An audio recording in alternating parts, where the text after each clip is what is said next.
अस्सलाम वालेकुम दोस्तों। टोटके ही टोटके। लीमू का छिलका धूप में खुश्क करें, फिर इसे बारीक पीस लें। इससे बड़ा मंजन कोई नहीं है और इससे बड़े हाजमे की फक्की और पाउडर भी कोई नहीं है। मीठा सोडा, सफ़ेद नमक और लीमू के छिलकों का पाउडर, ये तीनों मिलाकर दांतों पर मल लें। हैरत अंगेज़ नतीजा सामने आएगा।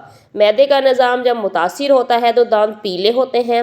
मैदे के इलाज पर खसूसी तवज्जो देनी चाहिए। नाखून काटने के बाद इस पर तेल मलने से नज़र कभी कमज़ोर नहीं होगी, दिमाग मजबूत रहेगा, जिस्म पलेगा नहीं, रेशा नहीं होगा, याददाश्त बेहतरीन रहेगी, झुर्रियाँ नहीं पड़ेंगी, जवानी की रौनक बाकी रहेगी, यानी बुढ़ापे का असर नहीं दिखाई देगा। कोई भी तेल हो, पाँव टांगों में हर वक्त दर्द हो, जाता नहीं हो, पाँव से हरारत खारिज हो रही हो, गर्मी हो, हीट निकल रही हो, इसके लिए ज़बरदस्त टोटका और आसान टोटका है।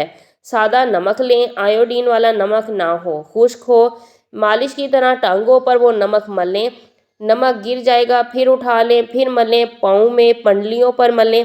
5-10 मिनट नमक की मालिश करें। इसके बाद किसी भी तेल का मालिश करें उस एरिया पर और फिर इसके बाद सो जाएं। पहले नमक की मालिश, फिर तेल की मालिश, दोनों टांगों पर मालिश करें। पहले ही दिन से जलन, दर्द, बेचैनी इस हैरत अंगेज़ टोटके से बफज़ल करीम अल्लाह गायब हो जाती है।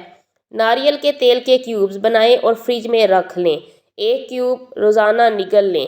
कभी जरियान नहीं आएगी, बाल सफ़ेद नहीं होंगे, जवानी कायम रहेगी, ज़ाफ़ नहीं आएगा। नारियल खाना जवानी है, हाफ़ज़ा, नज़र, याददाश्त, फिटनेस, पट्ठे, असाब के लिए लाजवाब चीज़ है। दिन में कम से कम 10-12 आलू बुखारा अगर मुंह में रख कर चूसें। हर आधे घंटे के बाद इससे हाई ब्लड प्रेशर, जिगर के लिए, मैदे के लिए, असाब के लिए, दिल व दिमाग के लिए लाजवाब चीज़ है। रेवंद ओसारा, ये अकेली दवा ले लें और चने के बराबर सुबह शाम खाने के दौरान लें। खाने के दरमियान में लेना है। कब्ज़ के लिए लाजवाब चीज़ है। बच्चे उल्टियाँ करता हो, खाना हज़म ना हो रहा हो, रेशा बलगम हो, उसके लिए ये 2 पत्ते लें। गुल बनफशा और बांसा, ये 2 पत्ते हैं, सस्ती सी चीज़ है, पंसारी की दुकान से ले लें। 1.5 किलो पानी में उबालें। जब 1 किलो पानी बचे इसे छान कर फ्रिज में रखें। जब भी निकालें नीम गर्म ज़रूर करें, ठंडा ना पिलाएं और उसमें हल्का सा शहद मिला लें। दिन में 5-6 बार पिलाएं। जब जोड़ खुद ब खुद निकल रहे हों, चाहे वो कंधे के हों या घुटनों के हों, फिर वापस भी आ जाते हैं अगर एडजस्ट किए जाएं। ये परेशान कुन मसला आम होता जा रहा है। ग़िज़ाइयत की कमी की वजह से ये मसला पेश आ रहा है। रोटी के ऊपर घी डालें और इसके ऊपर शक्कर डालें, खालिस गुड़। शक्कर को जब घी के साथ मिलाया जाए तो कोलेस्ट्रोल नहीं बनता। नहार मुँह रोटी पर घी शक्कर मिला कर खाएं और ऊपर से गर्म दूध 1 कप पी लें तो चंद दिनों में ही ये मसला बफज़ल करीम अल्लाह ठीक हो जाएगा इंशाअल्लाह। सारा दिन तरोताज़ा रहने के लिए, पुरसुकून नींद के लिए, थकावट से निजात के लिए ये काम करें। गुस्ल करें, तौलिया इस्तेमाल ना करें। हथेली पर चंद कतरे तेल के डालें, कोई भी तेल हो, हल्का, दोनों हाथों पर मलें और इससे तमाम जिस्म पर मलें। एक किस्म का मालिश कर लें, सीने पर, बगलों के अंदर, पीछे, जहाँ तक हाथ पहुँचे, रानों तक। थकावट का नामो निशान नहीं रहता। बकौल सकरात, मैं हैरान हूँ कि मियत को नहलाते हैं तो ये उठ क्यों नहीं जाता।